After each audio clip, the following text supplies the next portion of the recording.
in this competition. Thanks to influences, it's my ambition. Also envision my path so I complete the mission. Yeah, I'll never rest, regardless of all the pain and the stress. Yeah, say it with my chest, I was destined to be the best. I'll never rest, regardless of all the pain and the stress. Yeah, say it with my chest, I was destined to be the best. I'll never rest, regardless of all the pain and the stress. Yeah, say it with my chest, I was destined to be the best. I'll never rest, regardless of all the pain and the stress. Yeah, I'll say it with my chest, I was destined to be the best. Yes. Glass House Mix. Welcome to the last sip. It's your boy Mac Mans, aka Motivational Muscle. I want to welcome you to the brew shop in the last sip. Thank you for following me on YouTube at Motivational Muscle 74 and on Facebook at Ontario Hill Blue Checkmark Verified. I want to first off start to say, you know how we get down to last sip? I don't do no drinking on the show, but I will spit up the agua. Let's hit it. Y'all, tip to that. Let's give another round of applause to the agua. Much love. Today I have a special show. Yo. That's right, yo. I got my girl coming on today, Yolanda Graves. Actually, she said to go ahead and call Yolanda Jefferson, so I'm going to do it either way it go. That's my girl. Much love, man. It's family. You know what I'm saying? That's my girl, family, cuz, whatever, whatnot. But today's show, man, I'm going to let y'all know before we start today's show is going to be dedicated to homeless shelters, soup kitchens, and resource centers. Y'all, if you have one of these in your city, please go and help out. Go help on holidays. Go help on a daily basis. There are people in need that need your help. There are people out here who are hungry, people out here that need shelter. Go to your local center and see what you can do to help. Help get someone off the street, man. Help feed somebody. Help love somebody, because it only takes one helping hand to make a change. Y'all, also want to send a shout out to the Hill family of the Quad Cities. My niece Dajay, a couple other people, my cousin Terrell, my cousin Gina, cousin Heather, anybody that I didn't mention, hey, bless you. For all of y'all, for what y'all did, my little cousin Jalen Bruce, my cousin Big Joe on the grill, my cousin Day Day, man, any of y'all that went out there and showed out, I couldn't make it. I feel kind of ashamed. I ain't been there in 11 years, man, but I did see what y'all did. Y'all, it was a occasion, man, that was just so blessed to see the family come together and do what they do to bless the little children and keep the legacy going. I'm just going to shout out right now, a cheer and an applause to the Hill family for the 4th of July reunion and cookout. Y'all did an amazing job. Much love to y'all, and I can't say more than that. But we're going to go ahead, and I'm going to get started. I want to send a shout out to my son, Untitled, for the theme song, Tribe Vibes, which I love, man. It's a nice theme song, man. We're going to go ahead, and I'm going to go ahead and contact my guest. Before I get started, I'll let y'all know, Yolanda has been doing her chef thing for a long time. She's a family friend. She's a confidant of our family. Much love to her for what she does. I'm going to let her explain to you what she does, how she helps those who need help. She is awesome. She's a chef that's been doing this for years. She be cooking it up. She the Mrs. of Chefery. Much love to her for what she does, y'all. I'm gonna let her explain that to you here. What I'm gonna do is I'm gonna give a round of applause to Miss Yolanda. Miss Yolanda, you there? Yes, I am. It's good to hear your voice. Another round of applause for Yolanda. All right, there we go. Well, Yolanda, I was just getting them say something about you there as far as like what you do and who you are. But I'm gonna give you the floor right now, ma'am. Go ahead and tell them your name and what it is you do. Oh, my name is Yolanda Jefferson. I am the executive chef and owner of Black Pearl Catering and Chefy Bear on Wheels Community Project. I've been cooking professionally for 39 years. I went to culinary school right out of high school. The biggest thing that I do in the 39 years of, at 39 years of being what I do, I serve the community. So I serve Monday through Friday. To people who can't feed themselves. I have Meals on Wheels program. I deliver groceries to people's houses. So whatever it is a person's need is when it comes to food, I fill bellies. I'm a member of an organization called Food Rescue Partnership. And in that organization, it gives me an opportunity to meet with different like restaurants and different people in the community that have businesses that deal with food, that so that we can deal with food insecurities. And basically what it is with Food Rescue Partnership, we're dealing with making sure that we get food into bellies and not into landfills or into animals or into those things that we can consume. So those are the things, some of the things that I do. Well, I'm going to give applause to that because that, as you know, if you ever see my podcast, I'm about giving people information. I'm a big advocate for disabled children and autistic children, but I'm super serious when it comes to this thing with homelessness and hunger because I like to just give kudos because if you don't know my story, I was a homeless dad for a while and programs like this help me out. Also, Lisi67 right now wants to give a shout out to you, pillar of the community, hands down. I want to applaud that. So you got people out here looking at you, Yolanda, and thank you for what you do. We're going to get into a couple of subjects today. Yolanda, I did a story not too long back about these 6 people that have been in trouble for frauding the government using these programs that they have that will give you subsidies if you do community service, as far as service in the community. Well, these people racked up $8 million with the money from the government, and they had a deal going on where they said they served close to over 180-something thousand meals to children. They never did that. They never did that. What they did was they pocketed the money. So I want to hear from you. When things like that happen, what is your opinion on how that affects the logic behind helping programs that need it, or how that affects the money that can go in outreach programs? Well, for me, because my program is not set up under, what I do is not set up under a 501c3 at this point. I just serve the community. I've been doing it for years. So things like that make it difficult for people like me who truly are serving the community. Even though I'm not set up under a 501c3, it makes it hard for people like me because then they think everybody's trying to be slick or they're trying to get over on people. Exactly. And that is the reason why that I go live every day. That is the reason why that people who donate to what I do, I ask them to come and volunteer. I don't want you to just give me your money. I don't want you to just give me things. I want you to come and actually see and stand toe to toe with me and see what I do in the community. So I mean, stuff like that makes it very difficult. You know what I'm saying? They think everybody's swindling and trying to get over. And I mean, for a year straight, almost 2 years straight, even during COVID, I didn't make any money at all. And I have full catering service, so I didn't make any money. But by God's grace, I had people who believed in what I did in the community that allowed me to survive. Because, I mean, literally, I'm still falling off of dealing with the whole COVID situation because after that I had moved to another state, and then I came back to the Quad Cities. So when stuff like that happens, it just looks bad on the people who are trying to do the right thing. And for me, it's a struggle sometimes because they're like, oh yeah, but people physically see what I do and they visibly see in the community the work that I put in. So that's what makes it difficult. It makes it difficult for people like me who are really, truly serious about what they do. So it makes it hard. Well, I'm glad you made that point. There was one thing you said during that I really am going to make a point on. When you stated that you like them to come in and participate and not just donate the money, but donate the time. And that is the thing about what you said. You're a godly woman, and I know you myself personally. I've been to the church with you. The thing I like what you said. When you are trying to be on the right path, part of discipleship is not just saying, but it's also doing and being an example. Yes. And for the fact that you said that, I want to applaud you on that point, because it makes a difference when a person can see where their money is going. If you ever listen to my program or my podcast, I always tell people I learned this from one of my guests, Mrs. Merritt. And what she said when we were talking about children and the funding going, she said that if you want to see what somebody cares about and what they love, look at what they put their money, time, and effort into.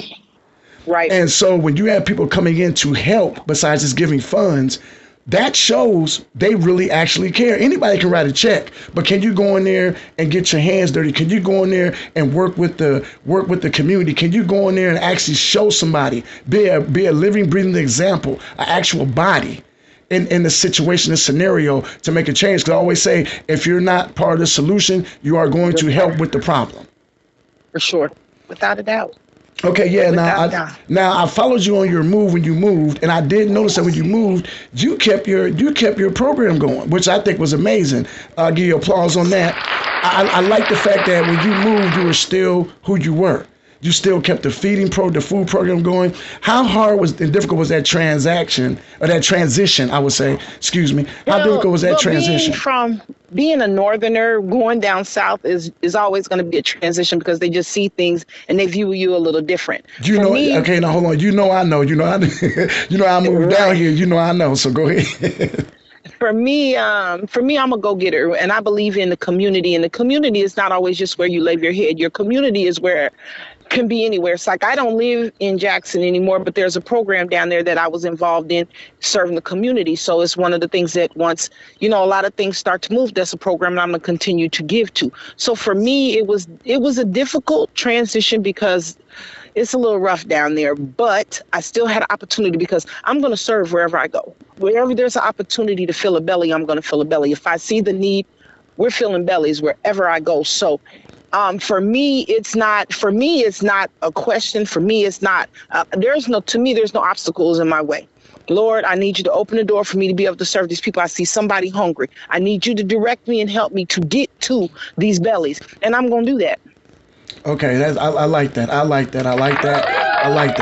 Okay, well, we're going to go to another question real quick. Now, I've been always curious about this. I've been knowing you forever. And I'm telling you, I've been, if you're cooking forever, come on now, you already know.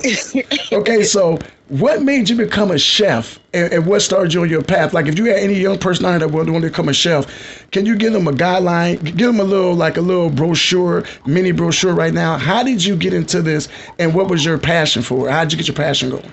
I have been cooking since I was a young girl. I've just been around food all my life. You know what I'm saying? But it's just something about food that brings people together. Food is love. Food is a way of giving a part of yourself to someone that might be slacking. There's something in that food. And that's why I say some people go out and they just serve to be seen. It doesn't matter. You know what I'm saying? People like, when I serve my people, I serve them as if they're a paying customer. It doesn't matter if you have some money or no money. I serve you as if you're a paying customer. To me, food is love. To me, food is a way of giving a part of me back to someone that might be missing something in their life. I love food and I love to give. So for me, you have to have a real passion for it. For me, I had a passion for it and past the passion now because I've opened hotels, I've opened restaurants. I was the executive chef at a private country club and I was the first black female executive chef at that private country club. All right now.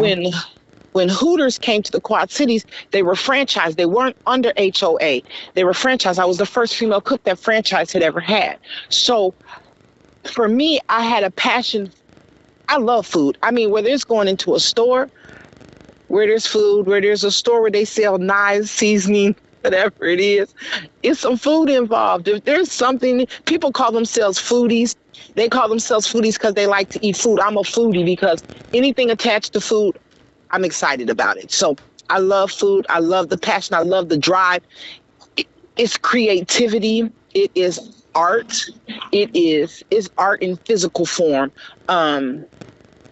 It just gives you just something. And when I say it's my outpour, when I'm stressed out, when I'm upset, when when things are going on in my life, that's how I outlet is cook. And so for me, it's just been a savior for a lot of things. And for me to just kind of woosah. Some of my greatest creations come from me being stressed out, getting up in the middle of the night, getting myself cleaned up and going into my kitchen. In my professional kitchen, I'll get up in the middle of the night and go into my kitchen, lock my doors, lock myself in and go cook if I'm stressed out. So it's a stress relief for me and it's just the love. I love everything about it. All right. Okay. That's cool. Well, also too, like I seen, and I'm going to tell the people about you. Now, if you guys ever have seen her cook, now, when she says she do community meals and Meals on Wheels, okay, we're going to keep it real. Some people might give a soup and a sandwich or something like that. No, not Miss Yolanda. Miss Yolanda actually cooks. I do sometimes. I got you. Okay, I got you though. But here's the thing. I'm gonna stop you on that. You gotta stop selling yourself short. I understand that. But you do a whole different thing with that soup kitchen. I seen you. Yolanda, you put meals out there. Now stop playing with me. I mean, not be funny. Not be funny. I'm be honest. Sometimes I wish I didn't have a place to go so I can come get a meal. I'm gonna keep it real with you. You cooked it. Somebody messaged me that the other day. They said, "Who you cooking that food for?" Because I need to feel like I'm homeless too. I said, but the thing is I always tell people automatically connect hunger with homelessness. Yeah. And if you ever see one of my interviews, in any of my interviews, I always say they're not necessarily connected because some of these people that are homeless know how to get a meal. Yeah. But there's people that live in their houses every day. They done paid all their bills. They got medication they have to get.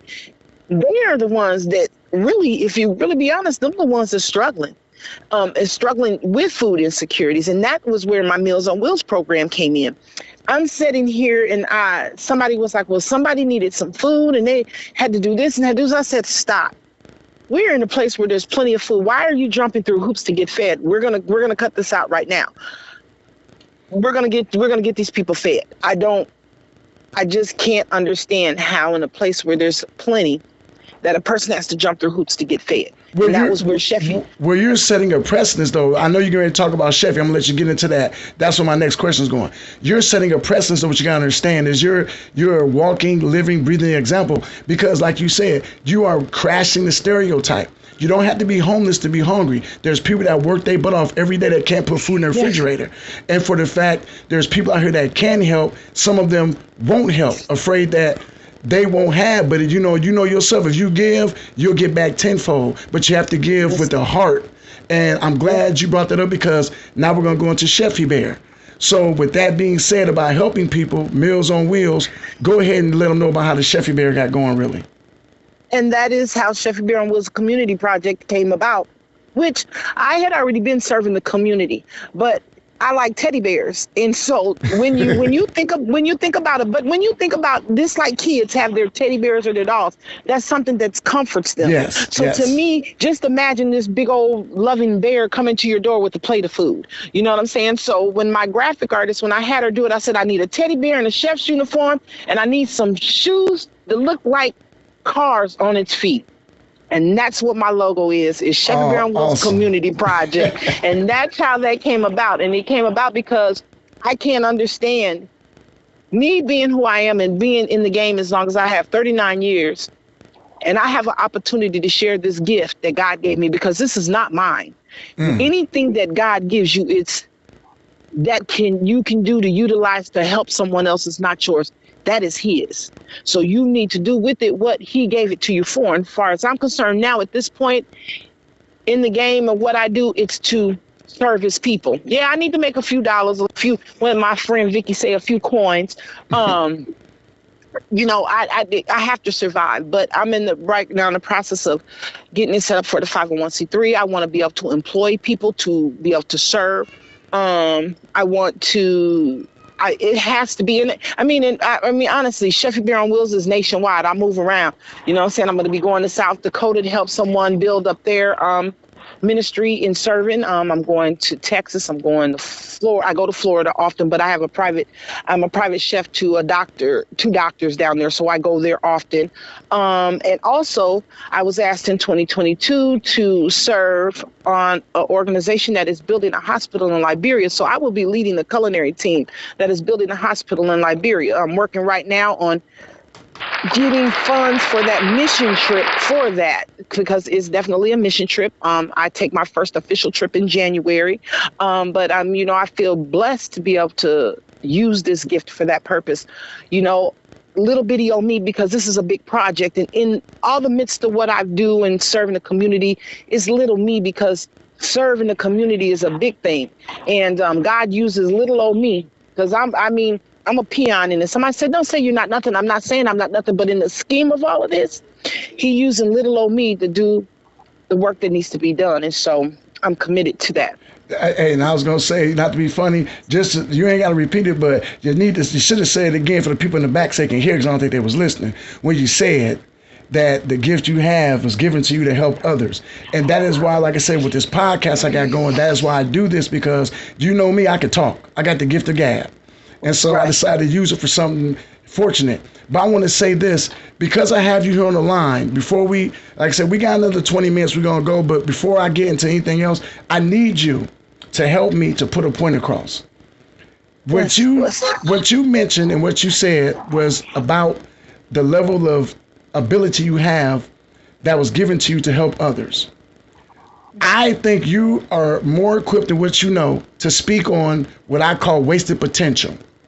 Now, what I call wasted potential is when you are given a gift or ability to do something and you don't do it, and then you sulk and get upset when someone else does it.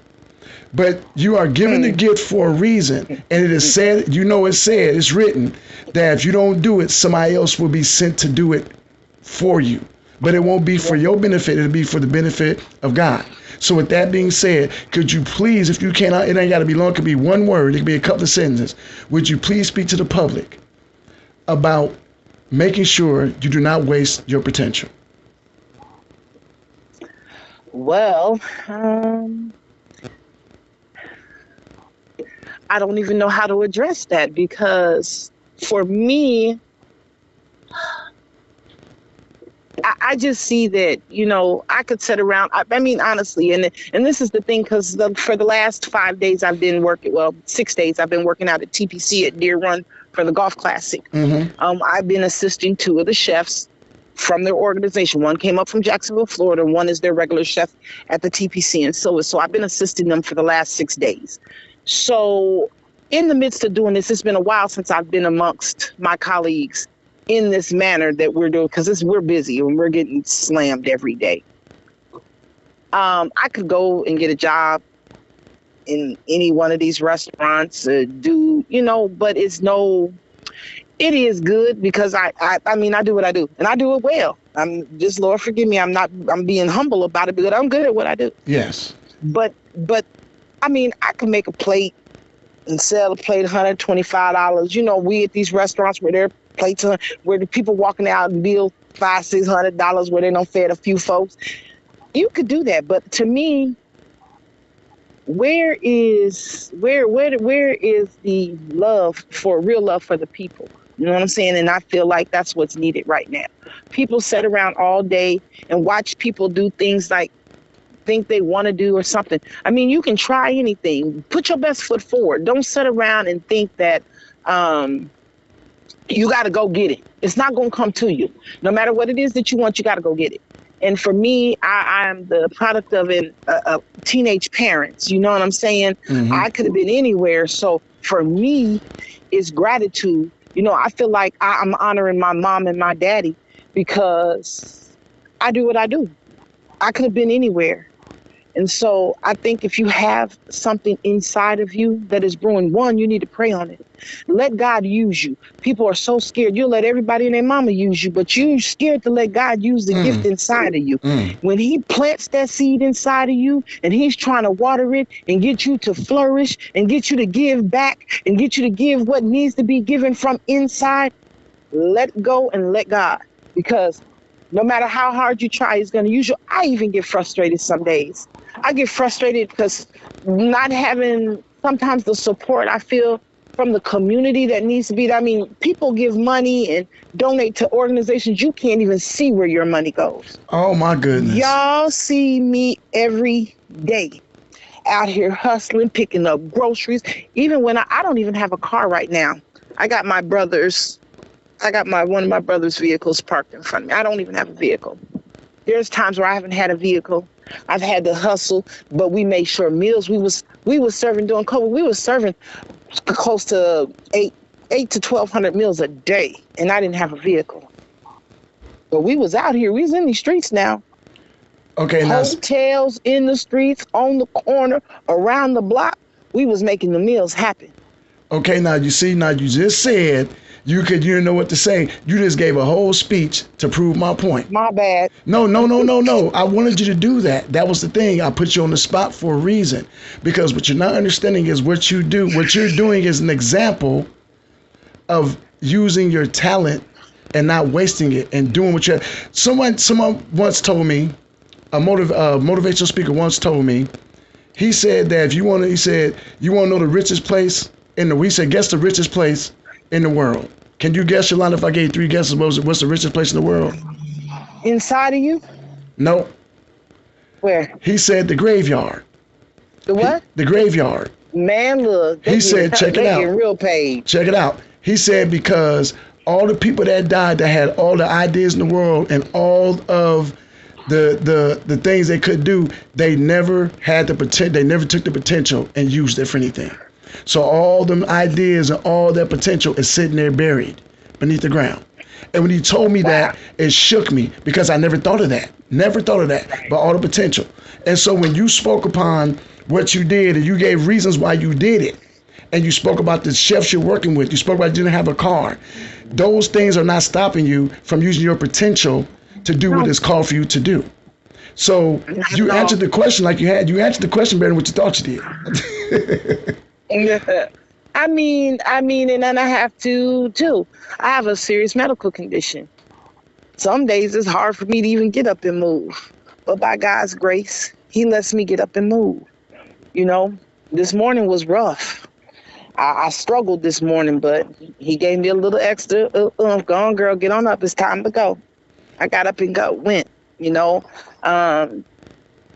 Everything that I do, I try to surround it by some way of doing food. Every event, my events are surrounded by food. I do I have an event coming up July 20th called I'm Every Woman Day of Pampering for Community Women in Need. It's an event I've done for years. I collect nicely used purses. I pack them with items, and we give them out to the ladies. We have normally a beautician, nail tech, massage therapist come, give massages, free makeup, free nails done. We do a meal. We have a list of guest speakers this year.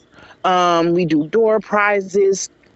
It's just a day of showing love to women in the community. I mean, I don't get all the pampering in the world either, but some of these women are not just missing the pampering. They're just missing somebody to tell them it's okay.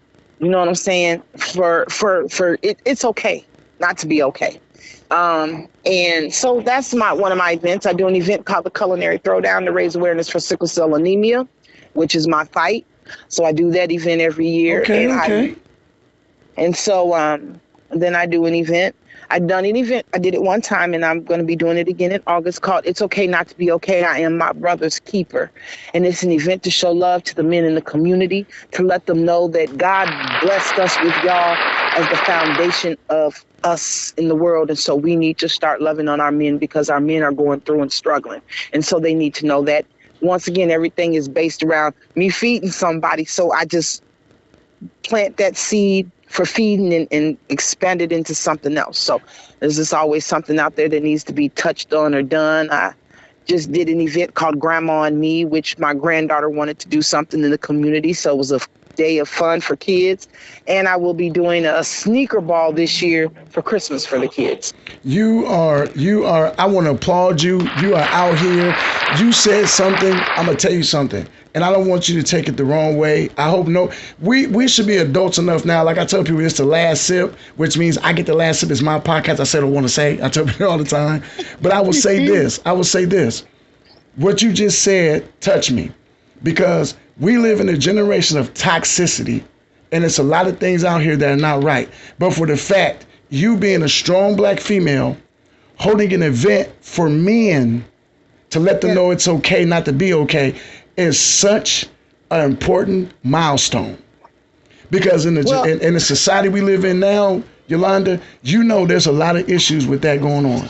It is. And I applaud you for that. That was the reason why I did the event. The first one I did was before I left to go to Jackson, Mississippi. And I did it on June 12th, which is my ex-husband's birthday.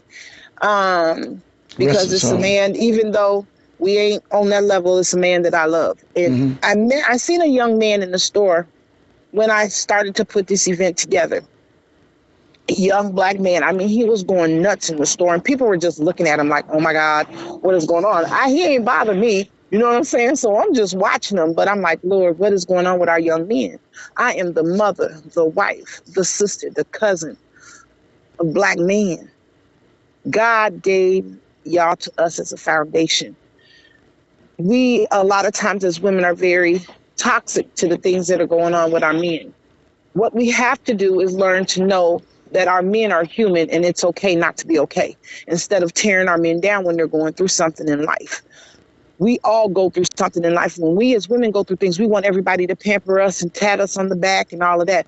If we want that same emotion and love, we need to give that back to what God gave us as a foundation. And we'll chip at the foundation until the foundation cracks. You know, when the foundation cracks in the middle, if you don't catch it, you can't fix it. I'm going to tell you why. Perfect example. I baked the cake the other night and it wasn't frozen. It wasn't solid enough when I frosted the cake. So my cake cracked in the middle. I couldn't save it because it cracked in the middle. I couldn't catch it.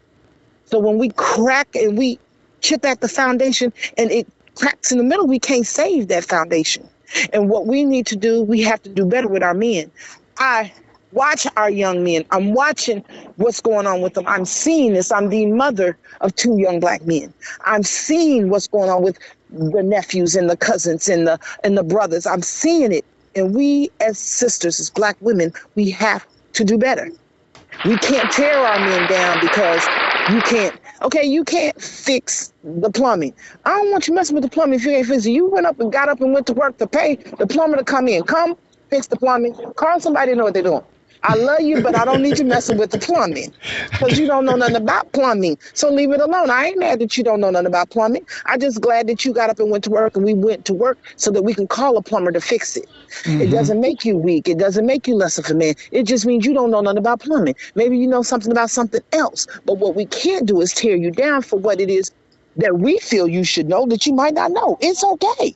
This is like every woman don't cook. We have all these expectations for men. We come to the table. If you need to do this, you need to do that. But baby girl, what do you have to bring to the table? I would say something, but I know it's a podcast, so I'm not gonna say nothing inappropriate. But what do you bring to the table? Mm-hmm. Other than what you feel you need and what you want? You ain't got to. You don't have to say it. Anybody that's an adult out here, they already know what you. They know. Yeah, we know already. We know. But my thing is, we always say these things like we got these rules for dating sons, dating our daughters. What about rules for dating our sons? What about the rules that we always want what they call things that men are supposed to do and things that women are supposed to do. But the only time the things that men need to do is when you need something. What about the things that you claim as a woman you're supposed to bring to the table? Mm-hmm. Okay. But anyway, that's that event. And that is the purpose of that event, is to show our men that we love you. And, we make mistakes and you make mistakes and we're going to love you. So we just want you to know we love you and it's okay not to be okay. I am my brother's keeper. You are. That is awesome, Yolanda. We're going to go back to one subject.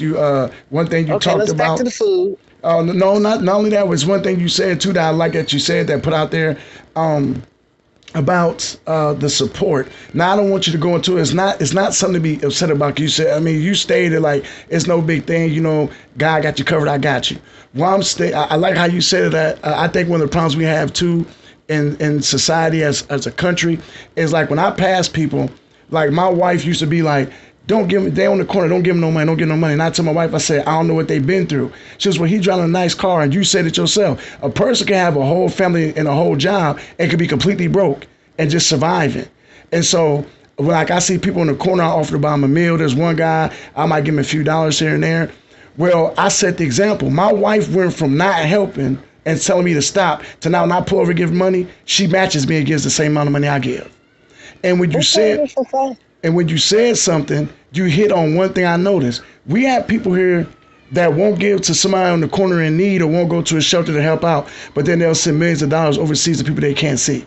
And then half the time those things are scams. And you find on the news like you've been around for a minute, like, so when you said that, you kind of hit on a point that I liked, because it's the fact that I thought maybe I was one of the few people who think that way. I see as other people think like that as well. It's like we got to start doing better as a country to help those who need the help. We can't tell. But even I'm not gonna say certain names of organizations. Some of these big organizations, y'all don't see where your money goes, but every year, y'all peddling their stuff, but y'all's constantly throwing money in the buckets, money here, money there, sending a check here, sending a check there. Sheffy Barron Wills a community project right here in the Quad Cities, right here, every day.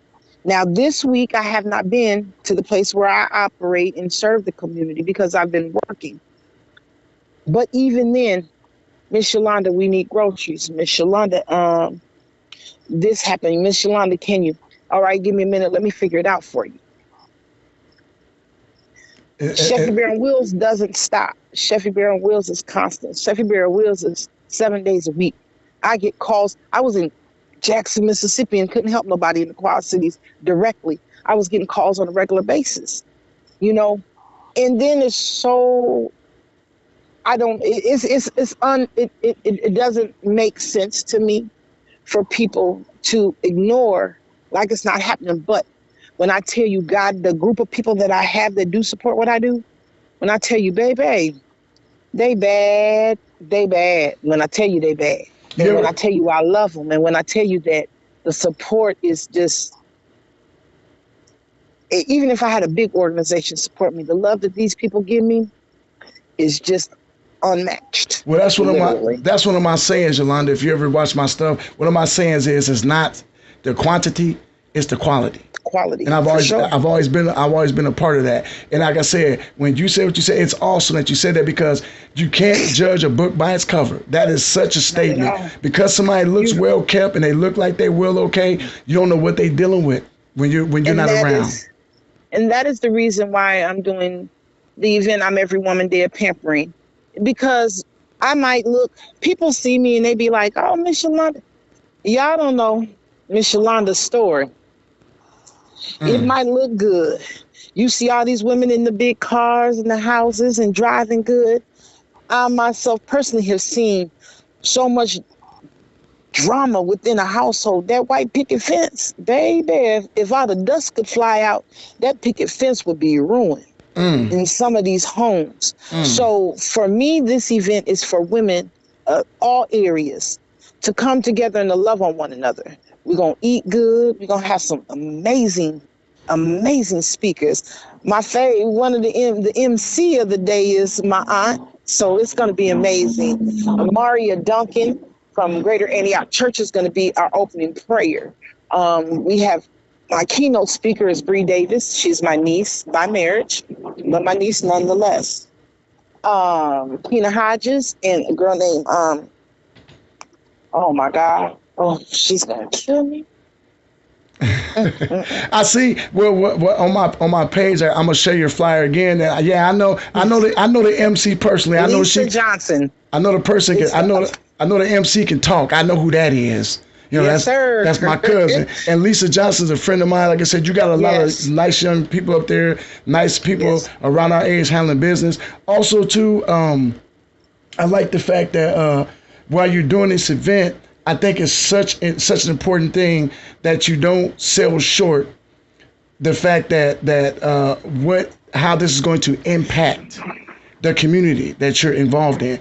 These women that a lot of them, like you said, are going through some things, and you might have children all day bothering you. You might work yourself. You know, you might have a situation where your home life ain't together. Just to have the sisterhood to sit around and talk to, get things off your chest, and have a day to be pampered is something that is very important. Yes, and it's going to be amazing. My Mason brother is going to come. He's going to play the saxophone for the ladies. It is going to be, when I tell you I'm so excited about this one, I got an opportunity when I was in Jackson, Mississippi to do one, but I had done them previous years here in the Quad Cities. I'm so excited about this year's event that my heart is full. My heart is full because it's going to be an important day. It is going to be an important, amazing day. And the love that's going to be in that room, I'm working on getting transportation so we can pick up ladies down at the shelter and bring them. If there's a woman on the street, we're going to pull in. We're pulling everybody in that day. We're going to eat good. We're going to love on one another. And there's going to be every woman of all kind in that room that day. Okay, well, Yolanda, I want you to real quick, if you can, if you don't remember, I think it's the 27th. I've been on your stuff looking and being nosy. So I need you to do right now, give them a time, a place, give them a price of admission, if any, Just let them know real quick, 30-second, do a little ad spot for your event real fast there. Okay. I'm Every Woman Day of Pampering for Community Women in Need, Saturday, July 20th, 2024, 1411 North Brady Street, and it is a day of free everything. You don't know admission. All you got to do is show up. See, look, I said the 27th. You said the 20th. See, look, I wasn't that nosy. I messed the date up. It's all right, though. That's why you here to do this. So we got you. That's why you're here to do this. Also, too, man, I'm glad you said something about Kenya. I see what she doing. I gotta get on the podcast. She is doing. I seen her Kenya's house. I just was shocked when I seen the stuff. And I was like, y'all, hey, applause to y'all, man. Y'all are doing big. Hey, my podcast people, if y'all listening to me on Facebook, it's Ontario Hill. Blue check mark verified on Facebook. Listen to me on YouTube. It's Motivational Muscle spelled MUZCLE74. Y'all look, I'm giving a shout out to these ladies. This is what we need. This is what we've been asking for. People out here speak a big game, talk a big game, but can you live and walk a big game? What these ladies are doing is something big. Fellas, let's go. We got to match them, fellas. These ladies doing this, do it. I ain't saying y'all not doing it, fellas, but I want to see some motion in the ocean. We got the ladies out here doing it. They handling business. They didn't threw the pebble in the water. They didn't start the ripples. Now we got to get in there and match them. Come on, we got to get it done. Yolanda, I want to tell you I love you. I thank you for everything you do. You are so blessed. I thank you for everything you do. I thank you for the community outreach, the community help. Just what you're doing is a blessing. You are being an example. You are being a blessing. You are walking in it, and people shall follow because they see what you do. And if anybody is interested in donating and being a part of what I have going on, I will render that information to Ontario so he can share it with you.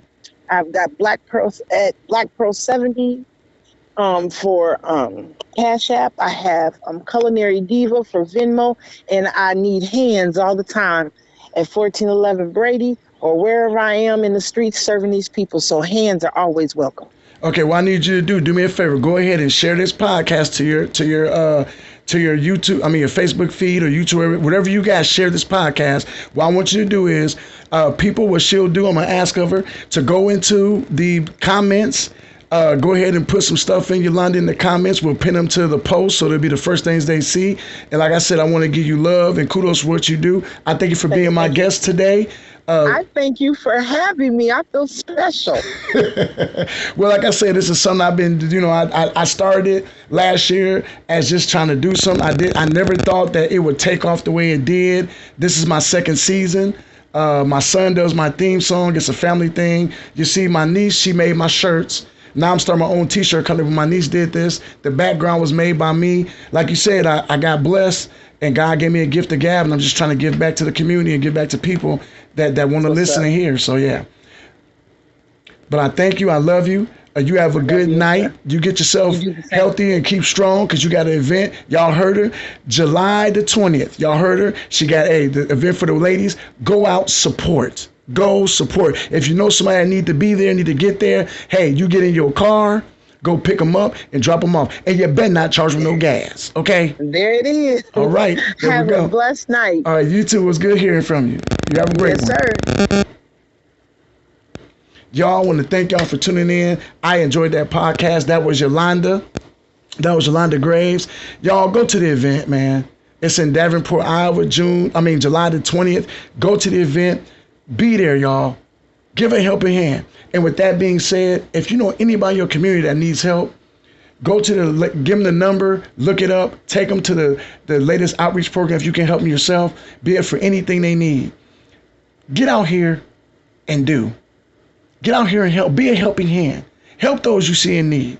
Help those that you see asking for help. You never know what nobody's going through every day. Like I said, they don't have to look bummy and be bummy to need help. Homelessness is not the only thing that affects a person on a daily basis. Help someone you love. Reach out. With that being said, I want to say I love you guys. Thank y'all for tuning in to the podcast. If y'all been following me, you know I'm back into wrestling. WRASSLIN. I want to send shout out to APS Action Pack Sports. Jonathan Holtz. Send a shout out to my wrestling family. Y'all, we doing big things. Come check us out. Love you guys. I want to say much peace to you. just thank y'all so much once again for tuning in, for showing love, for being there when I needed y'all today, and just listening to the podcast, man. What was just given to y'all was something important. It was just a show of love, a show of affection, a show that someone else cares, and you should be one that cares too. With that being said, much love to you. Peace, and I'm out. Yeah, I'll never rest, regardless of all the pain and the stress. Yeah, say it with my chest, I was destined to be the best. I'll never rest, regardless of all the pain and the stress. Yeah, say it with my chest, I was destined to be the best. I'll never rest, regardless of all the pain and the stress. Yeah, say it with my chest, I was destined to be the best. I'll never rest, regardless of all the pain and the stress. Yeah, I'll say it with my chest, I was destined to be the best. Yes.